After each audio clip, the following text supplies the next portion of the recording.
kerusakan ya kita langsung ganti. Kita nggak ada servis. Full satu unit ini. Garansi 2 tahun. Oh. Jintak ya tadi, makanya ketika di posisi e-bike, kalau dari cara berridingnya agak beda dibanding sepeda analog. Contohnya ketika ketemu tanjakan, kita atur gigi, kita atur dropper, kita siap nih nanjak. Jadi itu, Pak, regulasi dari Shimano-nya sendiri yang membuka pun ini tidak boleh. tidak boleh. Point garansi. Nah, kerusakan yang sering terjadi kalau di drive unit itu biasanya torque sensor mati ya. Itu kejadian karena banyak orang ketika dia parkir ditidurin.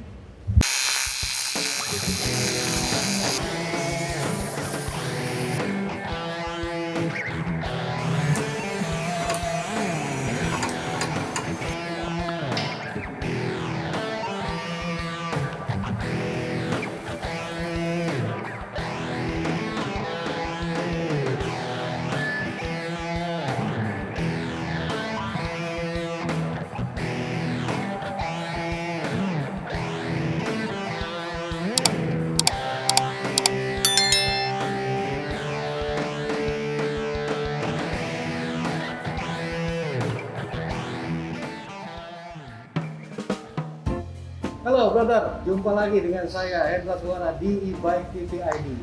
Bro, kali ini saya lagi ada di markas Patrol Indonesia dan saya sekarang ditemani dengan oleh pentolan Patrol Indonesia, Om Yongki.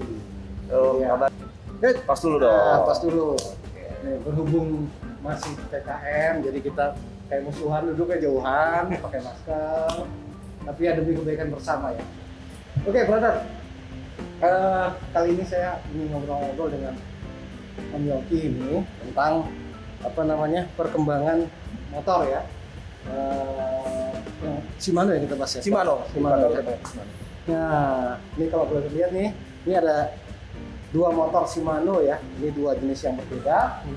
Nah, untuk lebih jelasnya, yuk biar Om Yongki aja yang lebih fasih untuk menjelaskan bagaimana evolusi dan perkembangannya ya.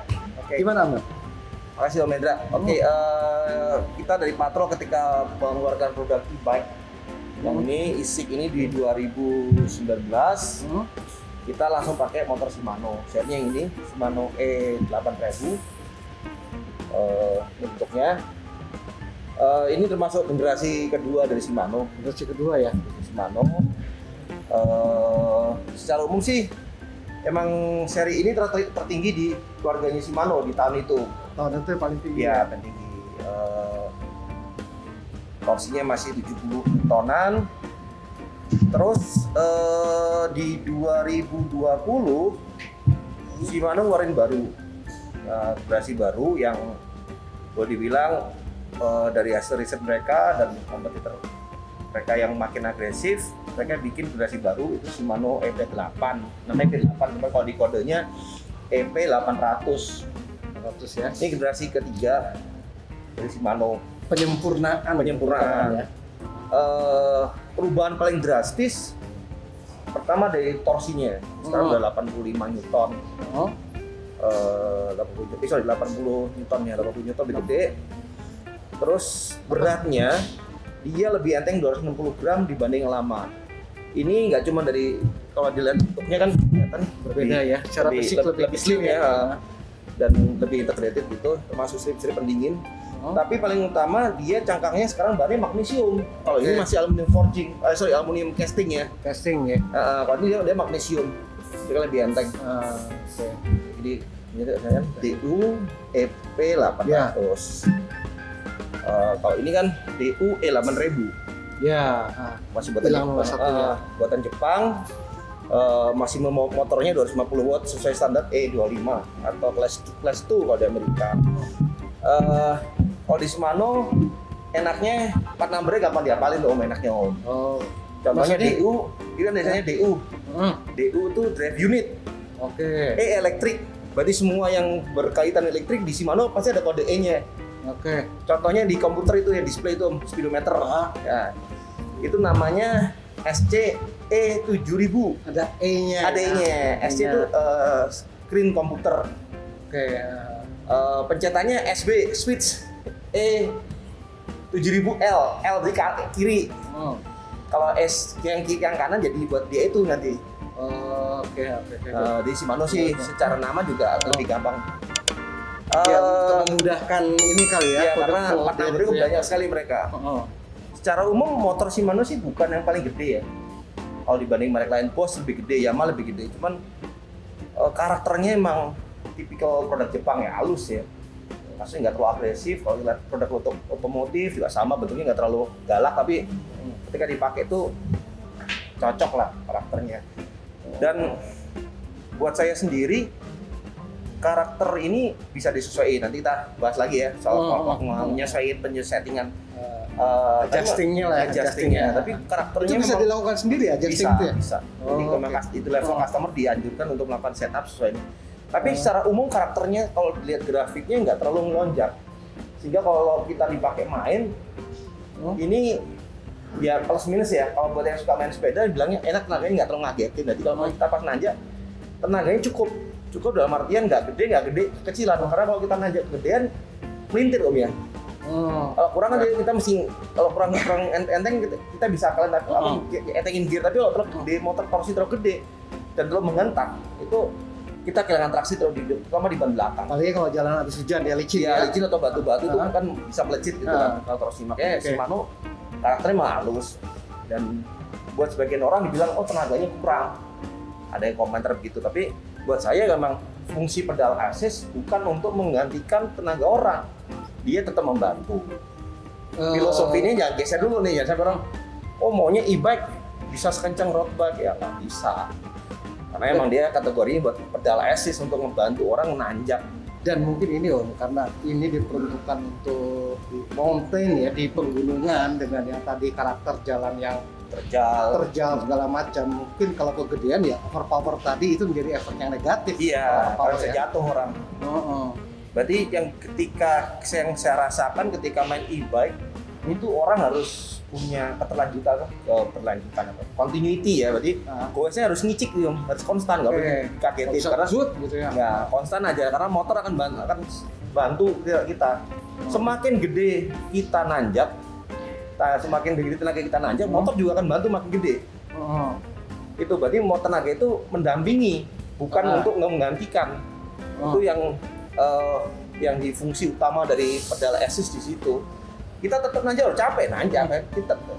Effort kita untuk nanjak nggak segede dibanding kalau kita nggak pakai motor. Nggak, tapi gini ya, kalau untuk pedal assist sendiri saya nyoba, pas nyoba gitu ya, memang sesuai sama namanya ya, pedal assist. Dia assist ya. Saya pernah merasakan itu ketika tenaga kita besar, dia memberi assistnya sedikit.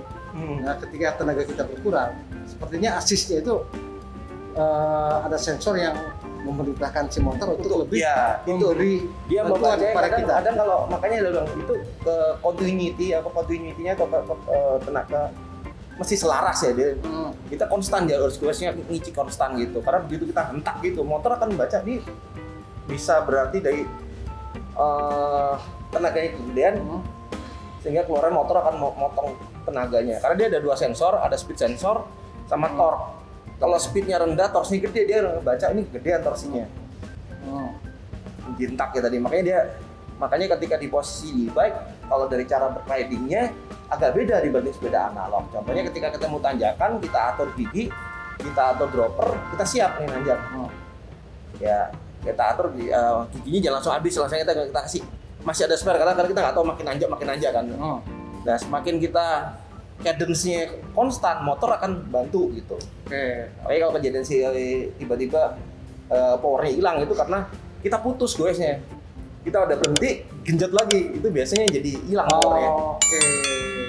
Jadi memang harus konstan ya. Konstan loh. Yang jelas tadi itu, jadi assist itu dalam arti yang sebenarnya dia mengassist ya, membantu, bukan sekedar mendampingi. switch, bukan saklar, enggak ya. Karena kalau ada beberapa pedal assist yang terutama di sepeda-sepeda yang hub drive atau itu kalau menurut saya seperti switch doang fungsinya. Jadi untuk menggantikan ketika kita putar ya saklar nyala, motor nyala gitu. Saran dan segala macamnya itu ya enggak hanya untuk itu betul itu yang trigger aja dia. Ya untuk nyalain sedangkan di e-bike itu yang susah dan karena kompleks itu di sistem di user interface-nya. User interface kan bisa berarti kan dari kaki kita di pedal, sama dari kita ngatur gearnya, sama kita lihat displaynya kan, kita bisa atur eco trail boost-nya itu kan. Penyesuaian settingan ini akan berbeda tiap orang. Jadi kalau ibarat kata semakin orang fit, dia semakin badannya sehat, dia akan makin kecil pakai bus, makin jarang pakai bus, eco trail, sehingga efeknya baterai makin irit.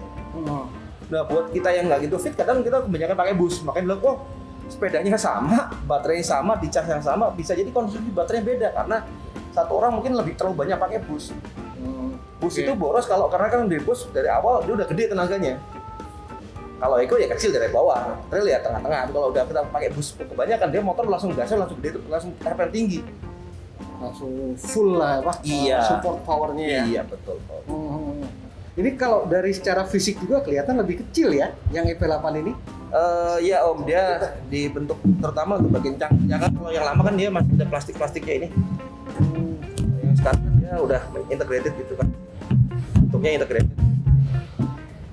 Ini Om, ini yang paling banyak brother-brother sekalian nanya ini. Ini servis dan spare part-nya gimana? Oke. Yang pasti kita sebagai manufaktur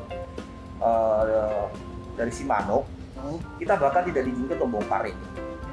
Berarti kalau ada masalah, kita cek ada pakai software Shimano eTools, kita cek ada kerusakan apa di error log-nya, dan kerusakan ya kita langsung ganti. Kita nggak ada servis. Full satu unit ini? Garansi 2 tahun. Selama 2 tahun. Kalau setelah 2 tahun? Setelah 2 tahun, biasanya sih manusia masih ada toleransi ya. Makanya masih kita lihat kasus per kasusnya ya. Harusnya kalau dia nggak ada pemakaian normal, nggak ada masalah, bisa lama sih.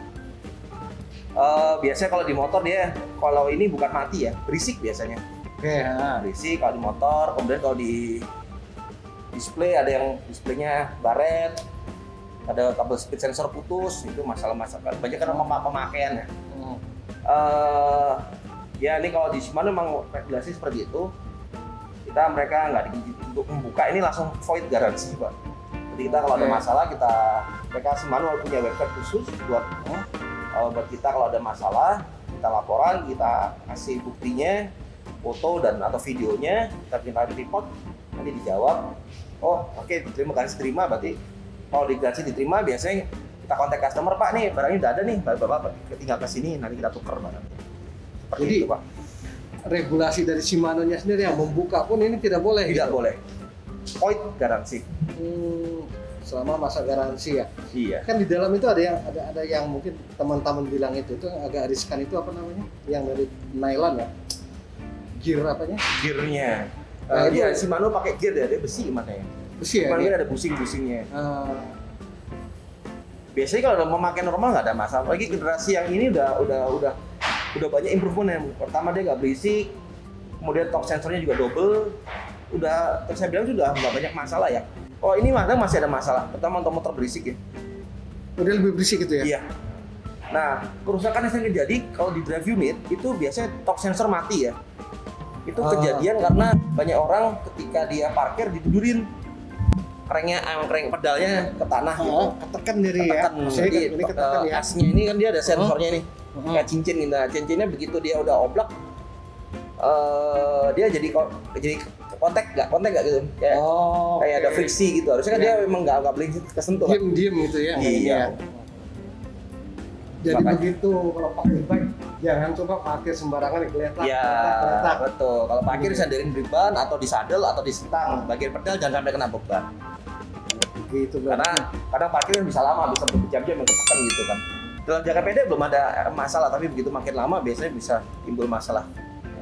Torque sensornya mati, nanti kebacanya pedal asisnya nggak jalan. Ya Om, ini sebagai agen Shimano di Indonesia nih, ini kan sekarang motor ini sudah masuk ke generasi ketiga ya. Satu, ini kedua 8.000 dan ini kedua, ini ketiga. Ini ketiga ya, Betul. Ada bocoran nggak? Ada generasi keempat kapan diluncurkan? Sun, very soon. Kapan itu bisa besok? Ya berapa bulan lagi sih Om, kita ada gitu. Ya pasti improvementnya sih di tenaga. Tapi digedein juga tetap ada batasan.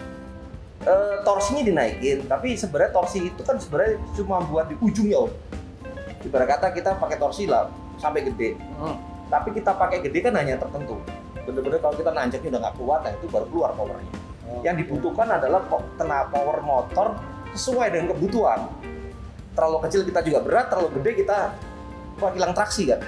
Dan nggak equivalent juga ya antara Iya. torsi dan speed ya. Iya, Torsi betul. besar ya bisa Torsi aja besar belum pembatasan tentu speednya naik karena memang regulasi Iya. di Eropa 25 km, di Amerika, Kanada dan Amerika Latin 32 km.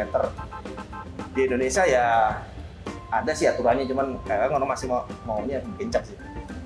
Nah ini lagi nih, satu lagi nih yang sempat kita bahas dulu itu yang memang drivetrain yang dibuat khusus buat pemakaian e-bike yang ceiling glide itu kapan itu? Sampai Ceiling sekarang glide. belum ada juga. Ya ini PR juga bahwa industri sepeda karena seluruh dunia lagi booming, produksi agak mundur. Ring glide sih officialnya harusnya resmi ini mungkin di Eurobike tahun ini ya untuk launching officialnya. Mungkin ketersediaannya mungkin di tingkat konsumen di bulan April tahun depan, estimasi normalnya ya Mei. Karena kan sudah di launching dari 3 bulan, 4 bulan lalu Mei itu ya. Launching official, tapi untuk yang itu kan berkata cuma ngasih tahu ini ada produk baru deh, tapi sampai tersedia di konsumen biasanya memang agak lama. Ya karena kan selama ini sebetulnya sistem drivetrain yang ada ini kan tidak didesain buat kekuatan Ya, motor, dia kan betul. dibuat untuk kekuatan otot manusia Ya, manusia. untuk drivetrain untuk terutama untuk rantai dan kaset yang ring yang kurang lebih sama dengan sepeda biasa kan. Ya. Memang idealnya mau harus lebih kuat, terutama untuk rantai itu banyak kejadian rantai putus. Saya juga pernah ngalamin rantai putus, jadi kenapa bisa rantai putus? Kan pada saat nanjak telat ngoper dan tiba-tiba saya hentak, berarti kena beban kaki tenaga saya plus motor, jadi berat bebannya double nanti rantai putus. Makanya ketika main e-bike diusahakan kita shifting sehalus mungkin. Gak boleh kasar ya. Nggak boleh dikagetin karena emang kita pasti kebantu motor kan, berarti kita tinggal nyesuaiin antara kita ngatur settingan gear sama tenaga kita gitu. Nah kalau bike ring glide ya mungkin Ya harusnya lebih kuat karena kan dia memang didesain ya betul untuk mengadopsi tenaga. ya dari Motor ini lebih kan? tebel Walaupun konsekuensinya pasti lebih berat ya. ya Gitu. kitanya baru mentok buat 11 speed ya maksimal itu ya. Ya, yang pasti itu ya. Terus saya termasuk ini nih warga yang sedang menunggu ring glide itu tuh. Nah, oke, brother, demikian bincang-bincang santai kita kali ini tentang motor Shimano. Jadi tetap ikuti channel saya. Jangan lupa like, subscribe, komen, share, dan nyalakan tombol notifikasinya. Selanjutnya nanti kita akan ngobrol-ngobrol lagi dengan Om Yongki dengan topik yang lain ya. Oke, sampai jumpa lagi Sobat Goes. Ciao.